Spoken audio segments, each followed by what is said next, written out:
Apple was 90 days away from bankruptcy, and how Microsoft saved it.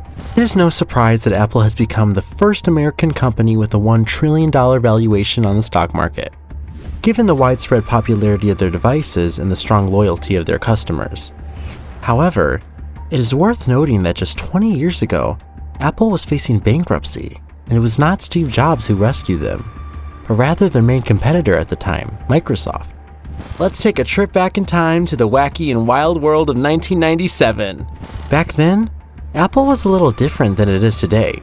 They weren't selling iPhones or iPads, they were all about computers. But unfortunately for them, their computers were just too darn expensive for most people to afford. To make matters worse, they refused to let other companies use their operating system, so everyone was flocking to Microsoft instead. And let me tell you, Microsoft was like that cool kid in school that everyone wanted to be friends with. They had a whopping 90% market share, which meant that almost all software was being made for Windows. Poor little Apple was left in the dust with less than 10% market share. Imagine being a software developer back then. You had to make a tough choice. Do you develop programs only for Windows? Or do you throw extra time and money into making it work for Apple too? It was a real head scratcher. But at least Apple had some good profit margins, right? It's like they say, sometimes it's better to be the expensive option than the cheap one. During the time when Apple was facing declining sales and hiring unsuccessful CEOs, Steve Jobs was not a part of the company, as he had been forced out in 1985 by the board of directors. However, in 1997, due to the dire state of the company, the board brought Steve back. In February of that year, Next, the company that Steve founded after leaving Apple, was acquired by Apple. Despite this acquisition, Steve did not receive any cash payment due to the poor financial situation of Apple at the time.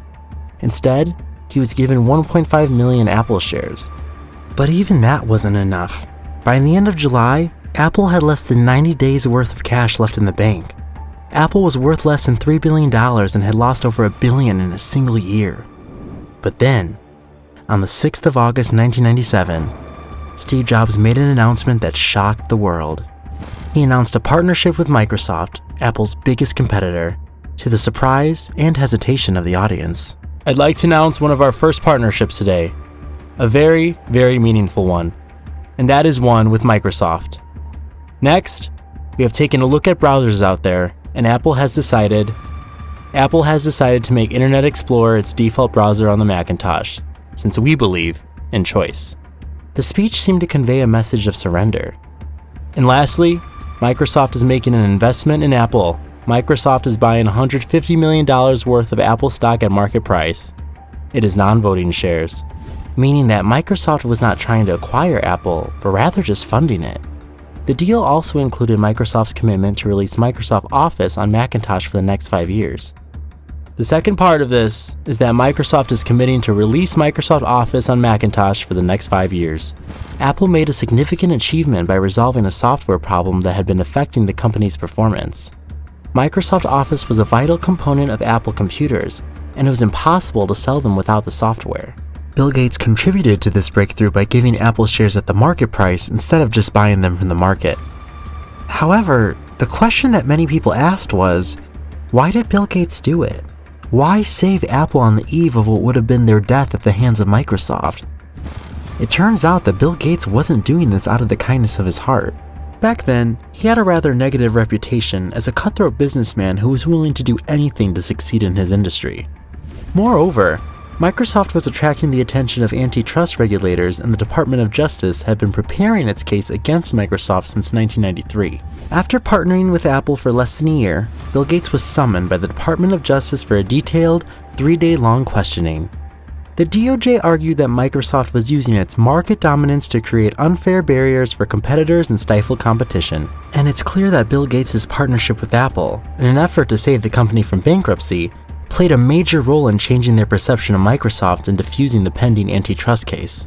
So one can say that it was a good thing that Apple and Microsoft became frenemies for a time. The partnership played a crucial role in saving Apple from an uncertain future and creating the foundation for its ultimate success today. It also allowed Microsoft to buy some goodwill from the government and helped cement Bill Gates' place in history as one of the most influential tech leaders of all time. With regard to the Apple shares that Microsoft owned, Bill Gates sold them as soon as they served their purpose. He converted his preferential non-voting Apple shares into regular stock once the DOJ had settled with Microsoft. He ended up with 18.2 million shares of Apple, which he sold in 2003. However, Apple stock has since performed remarkably well. It has split twice, once at a 2-to-1 ratio in 2005, and again at a 7-to-1 ratio in 2014. The 18.2 million shares that Bill Gates sold in 2003 would be worth $254 million today. As of August 2018, Apple's stock price was approximately $210 per share, making Microsoft's former stake worth $53.5 billion today.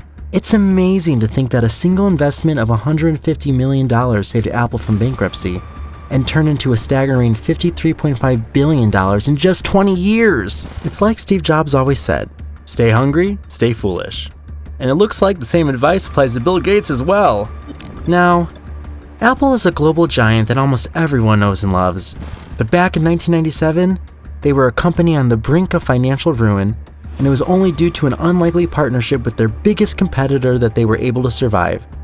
So, the next time you are admiring your iPhone or MacBook and marveling at how Apple has become such a powerful company, take a moment to remember that it all started with Steve Jobs' return in 1997 and his partnership with Microsoft. Without this unique collaboration, Apple may have gone the way of the dodo. It just goes to show that interesting things can happen when two rivals come together for a common cause. Show some love by liking this video, and don't forget to comment and subscribe to our channel for more videos. Thanks for watching!